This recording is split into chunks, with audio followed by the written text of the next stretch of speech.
প্রিয় দর্শক, ২ মাসেরও বেশি সময় ধরে ইরান ইস্যু নিয়ে পুরো মধ্যপ্রাচ্য জুড়ে যে অচলাবস্থা তৈরি হয়েছে, সেটির আশু সুরাহা হওয়ার কোনো সম্ভাবনা দেখা যাচ্ছে না।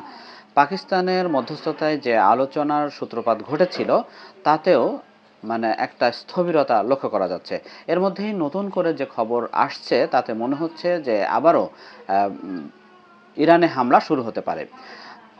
মার্কিন প্রেসিডেন্ট ডোনাল্ড ট্রাম্প সাংবাদিকদেরকে এক প্রশ্নের জবাবে তিনি বলেছেন যে সুনির্দিষ্টভাবে খুব অল্প সময়ের জন্য বড় আকারের একটা সামরিক অভিযান চলতে পারে ইরানে। তো এর সাথে আর যে প্রস্তুতি, এগুলো ইঙ্গিত দিচ্ছে যে আবারও শুরু হতে পারে যুদ্ধ। এর একটি ইঙ্গিতের মধ্যে একটি বিষয় হচ্ছে যে দেখেন, যুদ্ধজাহাজে নতুন করে জ্বালানি ভরা এবং খাবার ও গোলাবারুদ এগুলো পৌঁছে দেওয়া হচ্ছে।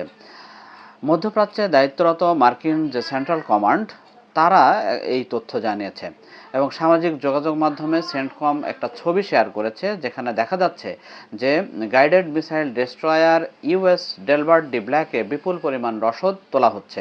এই রণতরী মধ্যপ্রাচ্যে মোতায়েন করা US Abraham Lincoln carrier strike গ্রুপকে সহায়তা করে। তো এই প্রস্তুতি আর ওদিকে আলোচনার স্থবিরতা, এই দুটার সাথে আপনি যদি ট্রাম্পের বক্তব্য মেলান, তাহলে মনে হতে পারে এটি খুবই আসন্ন যে আবারও হামলা শুরু হতে পারে। এর সাথে আরও কিছু হিসাব মেলানো যেতে পারে যে গত ২৪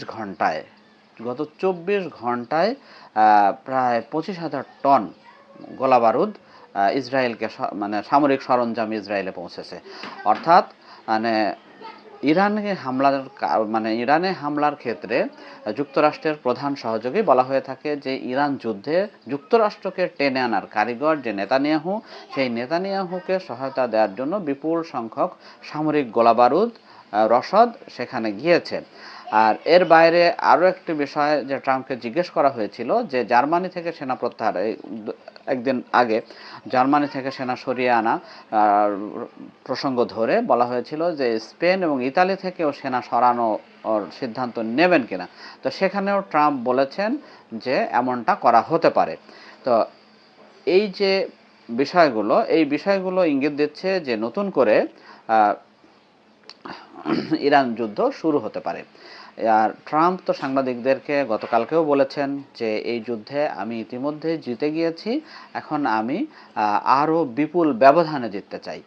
অর্থাৎ যে ইরান যুদ্ধ থেকে তার যে প্রাপ্তির প্রত্যাশা, সেখানে তিনি আশা করছেন যে আরও বেশি কিছু তার ঝুলিতে যোগ হোক। এই সামগ্রিক অবস্থায় আমরা গতকালকে ইরাকের এরবিল মার্কিন ঘাঁটিতে কিছু বিস্ফোরণের শব্দ শুনেছি, সেখানে এরকম খবর আসছে। তো সেখানে আসলে কি ঘটেছে এ বিষয়টা স্পষ্ট হয়নি যদিও, কিন্তু সামথিং রং এটা বলা হচ্ছে।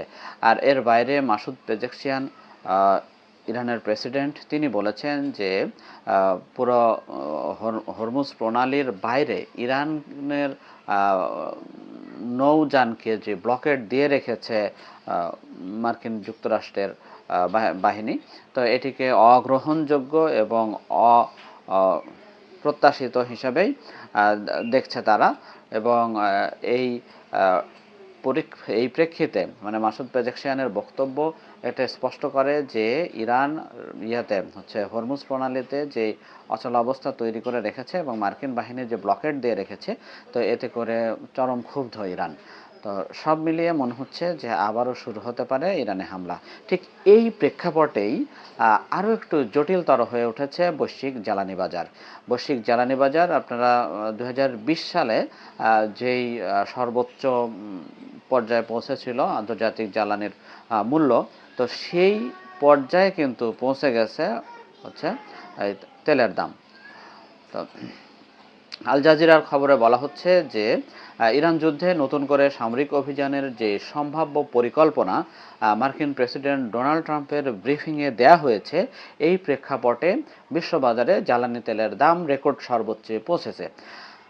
গতকালকে এক পর্যায়ে অপরিশোধিত তেলের দাম ব্রেন্ট ক্রুড অয়েল 7% বেড়ে যায়, এতে ব্যারেল প্রতি $126 ছাড়িয়ে যায়। যদিও দিনের শেষে কিছুটা কমে $114 নেমে আসে, কিন্তু $126 নামার $126 পৌঁছার পর মানে এটি ইউক্রেন যুদ্ধের পর তেলের দাম সর্বোচ্চ হিসেবে দেখা হয়। এর পরে মানে ইউক্রেন যুদ্ধের পরে আর এমনটি দেখা যায়নি। মার্কিন সংবাদ মাধ্যম এক্সিওসের খবরে বলা হয়েছে যে ইরানের সঙ্গে আলোচনা স্থবির হয়ে পড়া এবং দেশটির উপর স্বল্পমেয়াদী কিন্তু শক্তিশালী হামলার যে পরিকল্পনার খবর মার্কিন সেন্ট্রাল কমান্ড সেন্টকম দিয়েছে।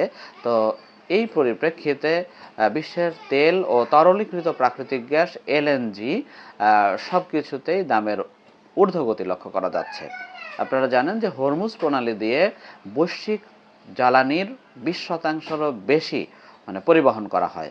ফলে যে নতুন করে যে সংকট তৈরি হয়েছে এটি বৈশ্বিক সরবরাহ ব্যবস্থায় একটা ধস নামাতে পারে।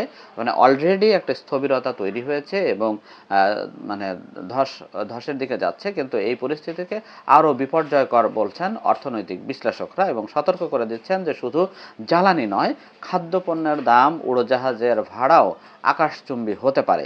ইতিমধ্যেই আপনারা হয়তো খবরে দেখেছেন যে আন্তর্জাতিক বিমান পরিবহন যে সমস্ত সংস্থা, বড় বড় প্রতিষ্ঠান, তাদের পরিকল্পনা এবং ফ্লাইট রুটে কাটছাঁট করতে হচ্ছে। এমনকি ইউরোপীয় কিছু ফ্লাইট কোম্পানিকে দেউলিয়া হয়ে যাওয়ার আশঙ্কাও প্রকাশ করতে দেখা গেছে।